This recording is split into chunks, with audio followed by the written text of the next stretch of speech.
I've been here 30 years, so me and the wife's been here 30 years, and before back that, this road was gravel. So I mean, you didn't have near the houses, but it's an agricultural community. We still got a lot of farms.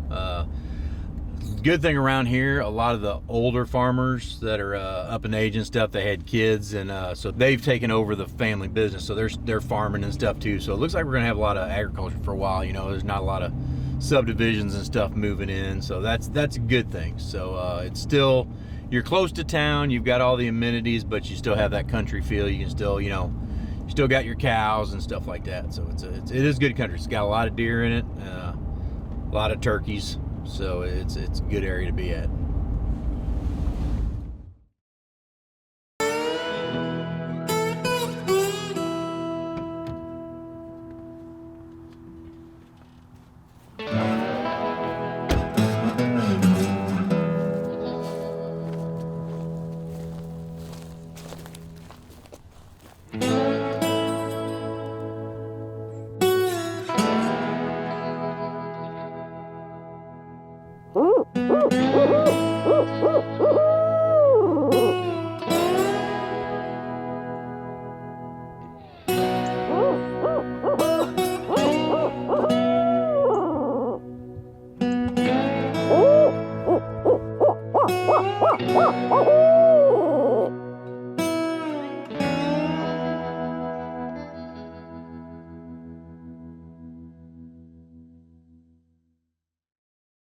As far as calling, I've won the world owl hooting. I've won the 3-time world locator call.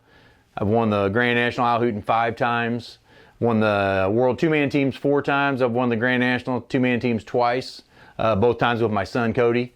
And so I've been around. Won the North American Championships, the Mid-America Open Championships, several states.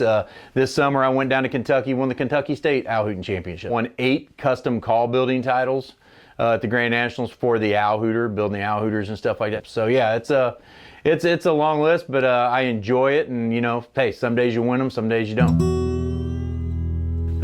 James Harrison. I'm from Hillsboro, Missouri, born and raised. Been here my whole life. I went to school at Hillsboro, went to college at Hillsboro, and I still live in Hillsboro. So that's where I've been at for 50 years now. I am a machinist. That's what I've been doing for over 30 years now. I started out working on automotive stuff, you know, doing work on carburetors, cars, stuff like that. Then I moved up to the medical and dental field. I did that for over 25 years, making stuff for surgeries and dental equipment, oxygen tanks, and now I work for a company, and we do work for the United States Navy. So pretty much a machinist my whole life. That's kind of why I got into call building so good too, and enjoy that, because it's, you know, it's something I've liked to do, and been doing it for so long. It's just kind of natural to come up to the wood shop and work in the shop. And being a machinist, that's got me to the level where I can build calls for turkey hunting, deer hunting, duck hunting, stuff like that. So that kind of fueled my passion. Once I started being a machinist and doing, you know, working in the shops and stuff like that, then I started thinking, hey, I can design this call, you know, seeing how things work and stuff like that. So then that helped me to build calls and make a better call, and look at calls and say, okay, I understand how this reed works, or if I shave a little bit off of this tone board. So being a machinist has really fueled my passion to be a call builder and a custom call builder, just because I you know, it's what I do, it's what I'm comfortable with, and it just helps me understand, and I think make a better call. It's like being an engineer and knowing that call, you know, what you're designing or whatever you're designing. Same way with a machinist. I engineer it, I design it, and then I build it. So having that background and that knowledge really helps out understanding how the call works and how it should work. And I grew up on a farm. So, you know, we had, you know, my dad hunted, my brother hunted, and then obviously I came around. You know, back in the day, we didn't have the internet, Facebook, none of that stuff. So, I mean, we were outside constantly. So getting into hunting was easy for us because that's what we did anyway. So we were outside all the time at the creeks, at the ponds, you know, going from there, chasing rabbits, chasing squirrels. So getting into hunting and the turkey calling was a no-brainer. And then when I was about, man, I'd say I was probably about 15, my uncle, which he's from Piedmont, Missouri, which is south of us, he ran a turkey calling contest, and he said, hey, why don't you guys come down? You're gonna be down for the weekend.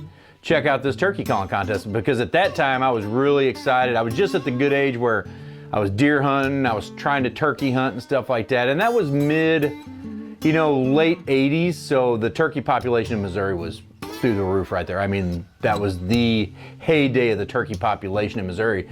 So I went to this turkey calling contest, and man, these guys were up on stage and they were calling and making all these noises, and they were winning shotguns and they were winning camouflage, and guys were getting money. And I was like, man, dude, I remember telling my dad, I said, they are getting paid to make animal noises. I said, that is right up my alley. That's what I do. We're outside all the time anyway.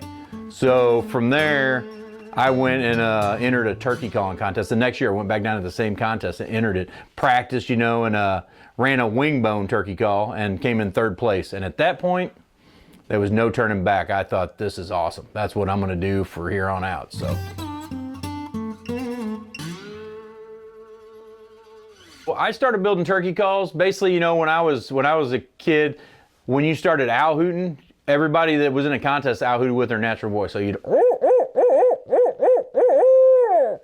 and it was really a talent of whoever had the best natural voice owl hooter. Well, along came, you know, reeded owl hooters like Dale Palmer, the Palmer hoot flute, and stuff like that. And the turkey calling, like on the open and stuff like that, the mouth calls and stuff got to such a good level. I mean, guys like Walter Parrott, Chris Parrish, you know, guys that I grew up with, Mark Jury, all those guys, they got it to a level that was so good that you had to build your own calls just because you were practicing a lot. And with the owl hooting, Dale Palmer got the owl hooter so good that a natural voice guy just couldn't beat it. So I was like, you know, at this point, I want to design and start building my own calls so I can be more competitive in turkey calling and owl hooting. Because if you weren't doing that, and if you wasn't building your calls and getting to that next level, you weren't winning. So I was just like, you know what, I want to keep doing this, I enjoy it.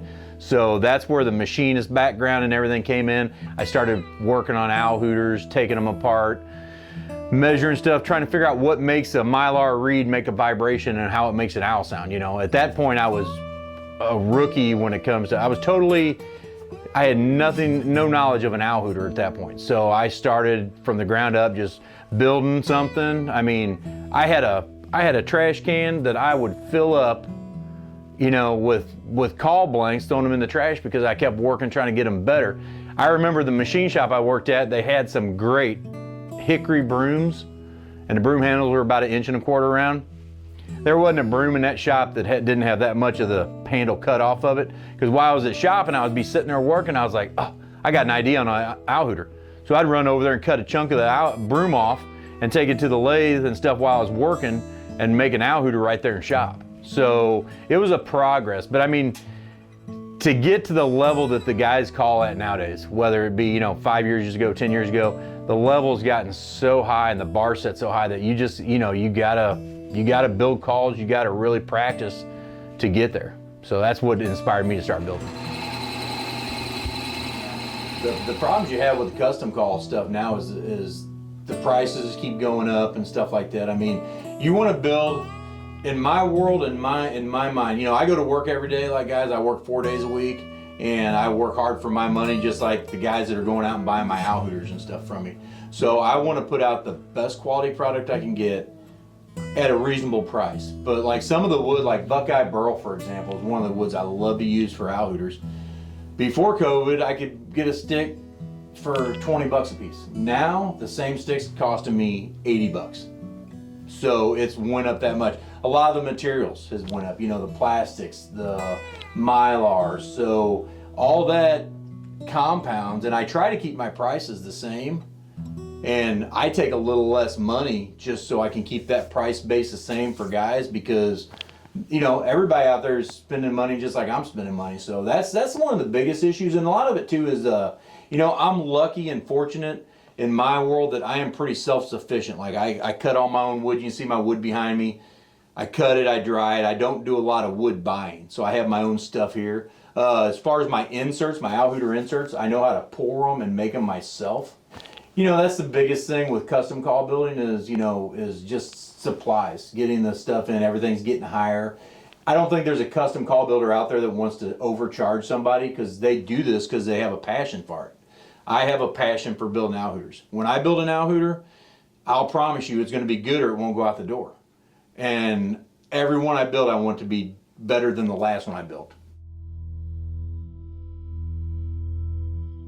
Well, as far as Phelps Game Calls and James Harrison coming together, man, I am so excited. The question I had was, why was the small batch calls getting machined in a big shop instead of me turning them one at a time at the lathe and going from there? Is really, I can't keep up with the supply and demand. You know, the guys at Phelps Game Calls, their shop is so good. I mean, and I've been in machine shops my whole life.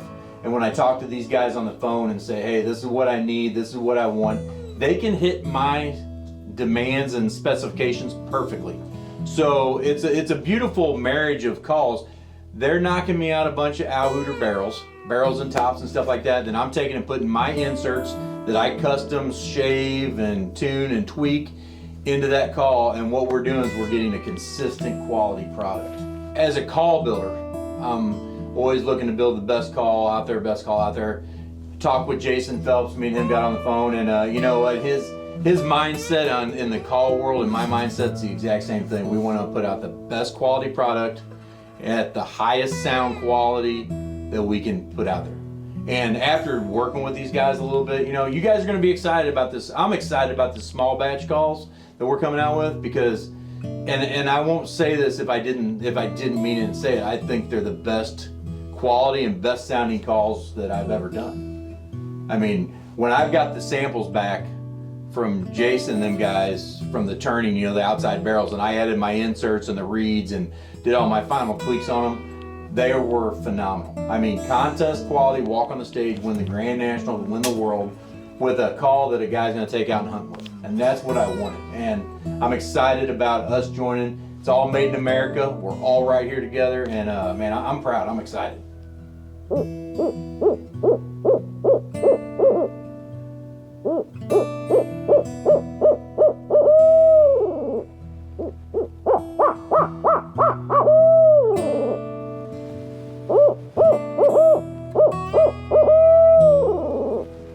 So, you know, the materials we decided to go with on the Harrison Hooter and the Harrison Hooter Pro was kind of a no-brainer for us. You know, on the Pro, I wanted it out of acrylic.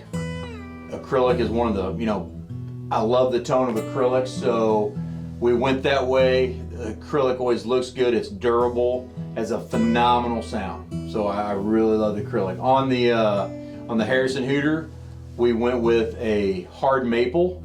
And the reason I went with a hard maple, there's a lot of different woods out there that are great tone woods. You got walnut, you got hickory, you got osage. Maple's one of those woods that is very durable, it's very tough, and it also is very acoustic wood. So not only do you have a very durable call that's going to last you, it's also looks good and it sounds really well. It's very acoustically sounding call. So that's why we chose the woods we did, and it's all right here in the USA.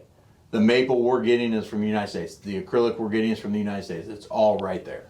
I'm excited about the future of call building, you know, custom call building, production call building.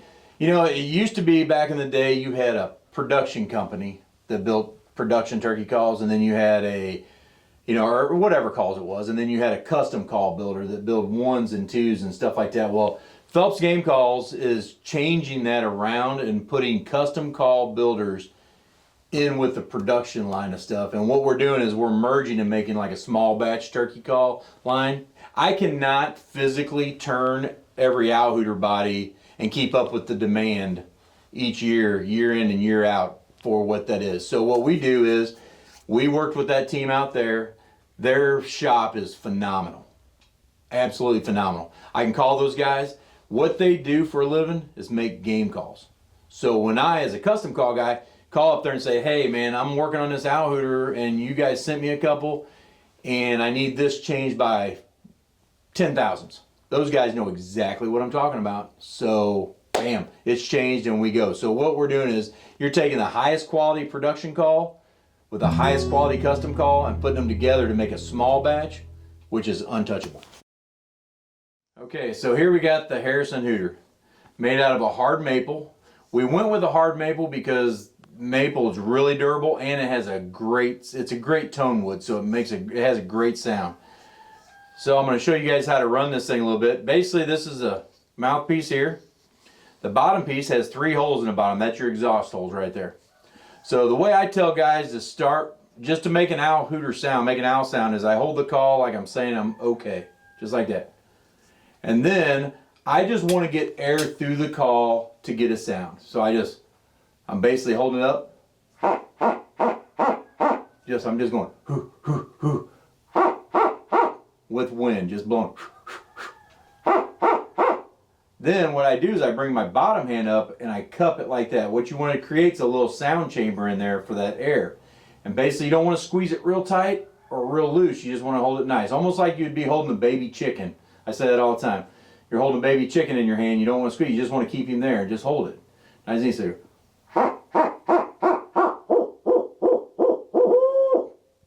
So basically a barred owl says, who cooks for you? Who cooks for you all? So you want to.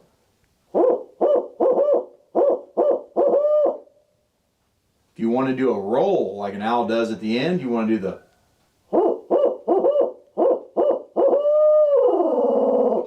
I'm rolling my throat like I'm gargling.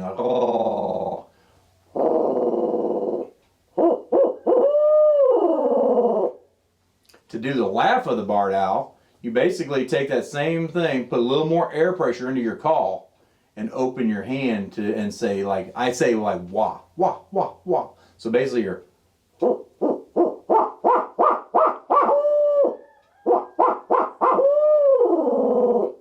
And that's how you get that sound.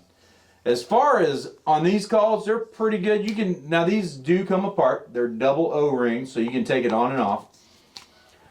The reed itself, the Mylar reed itself, is set up and it's glued into place. So you don't have to ever worry about that moving or anything like that. The insert can come out. Basically, if you get leaves or sticks or something, every now and again, if your guy's hunting and he throws his owl hooter in his vest pocket, he gets some debris or something down in there. So at least you can take that off, clean it out. And then there's a groove down on the inside of this call where this bottom O-ring sets. So you just basically slide that back down in there. It'll lock into place. And then put your top back on. And you're.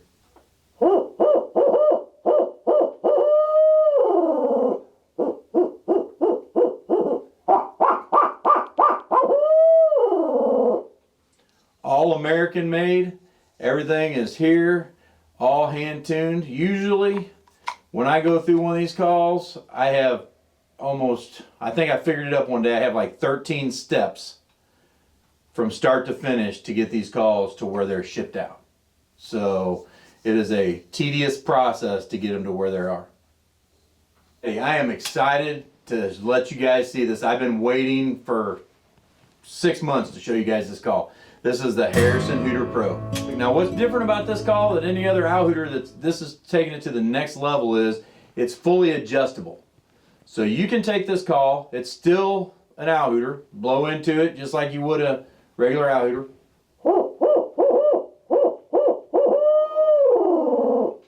Where this one is different, you know, I've built custom calls for 14 years and I've talked to guys all over the country, bought my calls and said, hey, I like this, or hey, I want it to be a little bit louder, or hey, this and that. So that's where I came up with this design with the Harrison Hooter Pro is it's a fully adjustable call.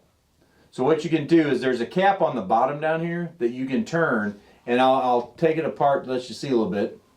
It's got 6 holes in the bottom here, different sizes. So when you put that cap on there, you can actually adjust it to, this is the tightest setting. This is for like if you're in timber or you want to be really soft. Or if you're a guy that doesn't use a lot of air pressure and you just don't run a call really aggressive. Then you can take it and adjust it to the next setting, which I call the medium setting. That's kind of where I run mine at, lots of medium.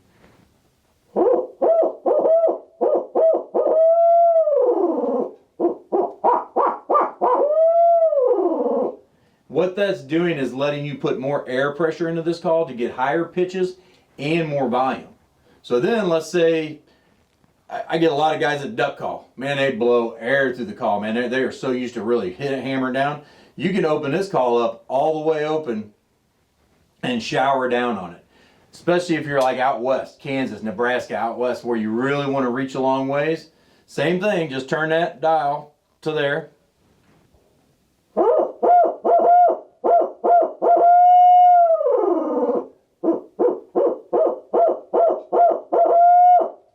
What that's doing is that's keeping the owl tone, but increasing the volume by a lot. So that way that call is carrying farther and you can get a higher pitch. So you can really get out there.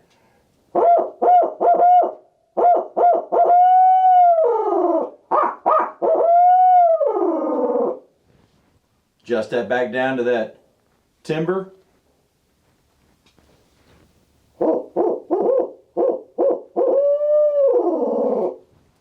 Same as the Harrison Hooter. The Harrison Hooter Pro does come apart. Double O-ringed. You can pull the insert out if you need to, just to clean it. Check it. The reed is glued in, so you don't have to worry about adjusting it. Don't pull on that or anything like that. Just leave it how it is. Slide it right back in. It goes into its notch. Top back on.